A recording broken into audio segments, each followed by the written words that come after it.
Ladies and gentlemen, we are officially cooked. Bonjour everyone, Pantoufleee here today for a new video in which we're gonna dive into something a little bit spicy. Something that will probably get on your nerves quite easily, because today we talk about the WT Al E100 event, because finally it leaked. First thing first, I don't know why, but World of Tanks Blitz developers decided to rename the WT Al E100. In Blitz, it's gonna be called Waffen F1.0. Don't ask me why, I don't have a clue why they did that, and I kind of don't care. That being said, let's drop the event on the screen right now. Without any surprises, you see that, yeah, it's going to be in crates. But unlike many times Wargaming released tanks in crates, this time we don't have charms. Basically, the charms are the currency that you get every time you open one crate, and after a certain amount of charm collected, the next crate guarantees you to get the tank. This way, it allows you not to spend thousands and thousands of dollars in hope to get a tank that you have no guarantees of getting. And even if it's still quite expensive from time to time on certain tanks, especially for the tier 10 ones, and we have the example with the snow globes and the lion, this time it's even worse, because not only is Wargaming taking us for cash cow, they are literally removing the charms from the event, at least from what the leaks are saying. When you dive into it, we will have after party containers. Basically, we will have to buy those containers and open them with keys that you will have to spend real money on. And the funny thing is that for every single crate, your chances of unlocking the Waffen F1 are only 0.1%. Yes, you heard that right, 0.1%. But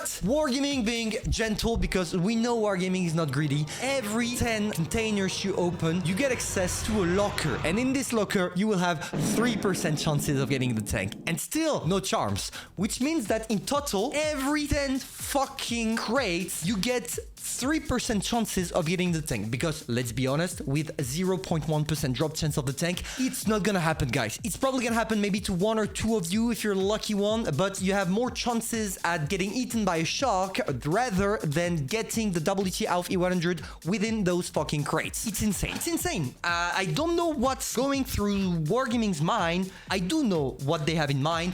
They know that the tank is overhyped. They know that a lot of people are gonna spend thousands and thousands just to get it, and they are making a profit out of it, which is in my opinion disgusting. But at the same time, can I blame them for wanting to make money knowing they're a company?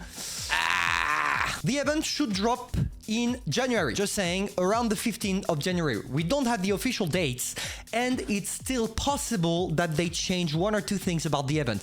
I can't believe that they are not gonna put charms for this tank. Because if they don't put charms, it means that they are first taking us for cash cow, as I said, but at the same time, it's like them confessing that they know the tank is hype, which implies that they are making fun of us, the community, and I don't think it's a good idea to make fun of the guys that are feeding you, because I want to remind you that if nobody pays in the shop, it means that the developers are not getting paid and the whole world or Blitz economy world collapses. But anyway, that's it for the WT Al E100. Now let's talk about two other things that are quite interesting, because not only is Wargaming releasing the WT Al E100, they are also releasing two new tanks that we can take a look at, and we're definitely going to take a look at them right now.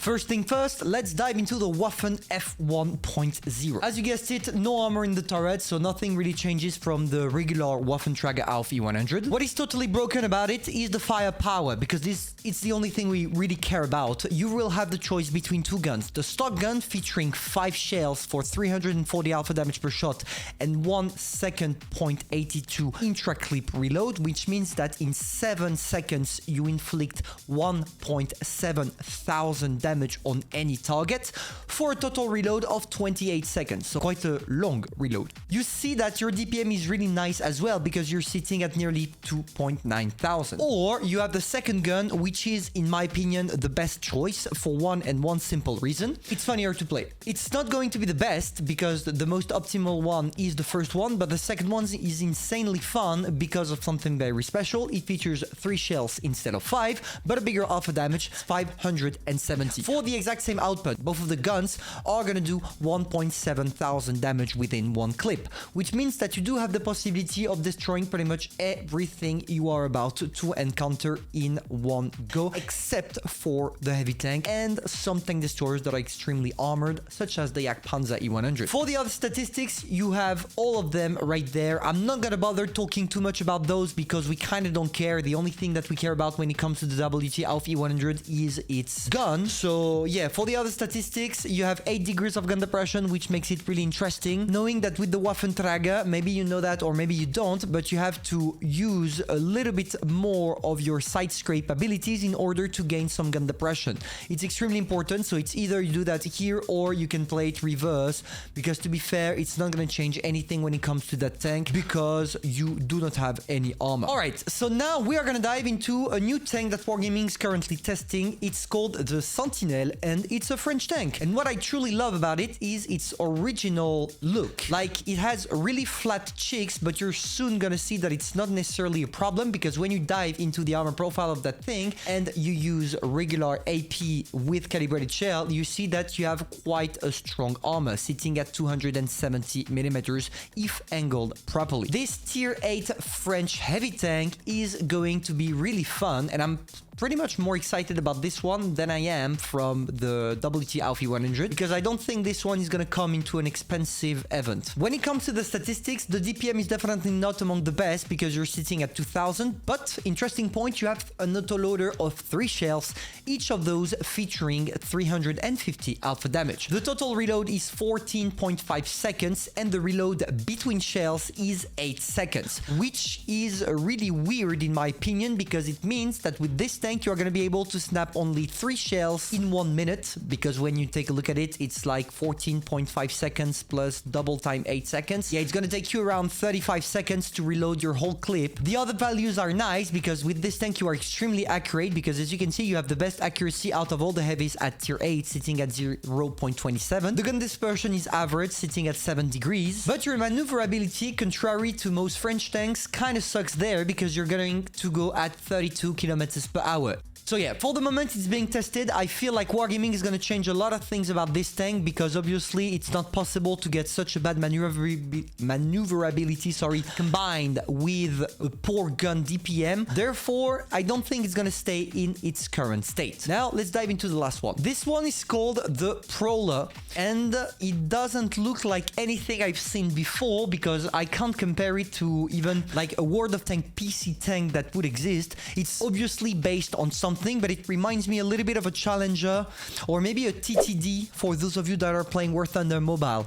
I couldn't tell you exactly what it's based on, but it's a Blitz Nation tank. This thing is a heavy. It's actually a tier 8 heavy, and the statistics are not disgusting at all. When you dive into the armor profile, that's where this thing, in my opinion, is lacking, because when you use a gold shell plus the calibrated with something like 275 millimeters of penetration, you see that you do have the possibility of penetrating the tank even when it's using all of its gun depression, and get it penetrated quite easily. And I don't think most of the tank destroyers will ever need to actually use gold shells, because you see that with 229 millimeters of penetration, it's enough to go through the tank. You also feature a huge cupola, lower part of the hull, which is definitely not an advantage. And on top of that, you do have the possibility of penetrating the upper part of that plate. Inside scrape, the tank is not good either, because as you can see, you can penetrate it quite easily. And this is why it reminds me of a TTD, because it's a British tank, and usually British tanks totally suck when it comes to side scraping. For the other statistics, let's say that the tank is pretty average, because you feature 2000 DPM, so you're average, 12.3 seconds of reload, 234 millimeters of penetration, 420 alpha damage per shot, a good gun dispersion sitting at 0.29, 7 degrees of gun depression, so same as the Sentinel. But unlike the Sentinel, this one seems to be extremely maneuverable, because you can go to 43 kilometers per hour, which places you in the top 2 of the most maneuverable heavy tanks at tier 8. And this is, in my opinion, what what's gonna make that tank incredibly fun to play with, because having a heavy that can relocate quite easily, that still has some armor, I feel like it would be a great counter medium, but we'll have to wait for Wargaming to release it in order to see what it will look like and how it will perform, because currently, as the Blitzkit website suggests, this tank is in test, which means that it's subject to pretty much every single changes ever. And keep in mind that it's a tank that is coming from Wargaming's ass, which means that they can do pretty much whatever they want. Just take a look at what they did with the mouse tank. It's totally broken, and I feel like they are gonna redo this exact same thing again and again and again. So yeah, it's probably gonna be in a special event, I think, because usually when they're releasing Blitz Nation tank, they're always coming in event. This doesn't mean that you're gonna be able to get it for free. Maybe it's gonna be a pay-to-win event, but I still feel like it's going to be in an event. I don't think they're gonna just release that in the wild like that. So in definitive, we have two new tanks that are interesting and that don't seem broken, at least for the moment. For the WT Al E100, it's going to be overly broken, and if it's not broken, it's going to be extremely frustrating, because even if this tank can get destroyed quite easily because of its lack of armor, if you are the guy taking all the shots, so basically 1.7 thousand damage, I don't think you are going to enjoy Blitz as much as you did, and especially tier 10. So hopefully Wargaming will change their minds about the charms. If they do, obviously more people will get the WT Al E100. If they don't, less people, which means that it's probably gonna save a little bit the tier 10 matchmaking, until obviously Wargaming releases it in the shop, because it's going to happen. It's probably gonna take 1 year before they do that, but for sure it's going to happen. So is it really worth it gambling for the WT Al E100 in its current state? No. Will I do it regardless? Yes. Will you do it regardless? Yes. And that's where you're wrong. You shouldn't do that. Come on, you have a family to feed. Don't look at me like that. But anyway, if you enjoyed, feel free to subscribe, like, and share. Personally, I'm gonna see you soon for a new video, and yeah, take care. Bye. Hey, you. Yes, you. Like that video?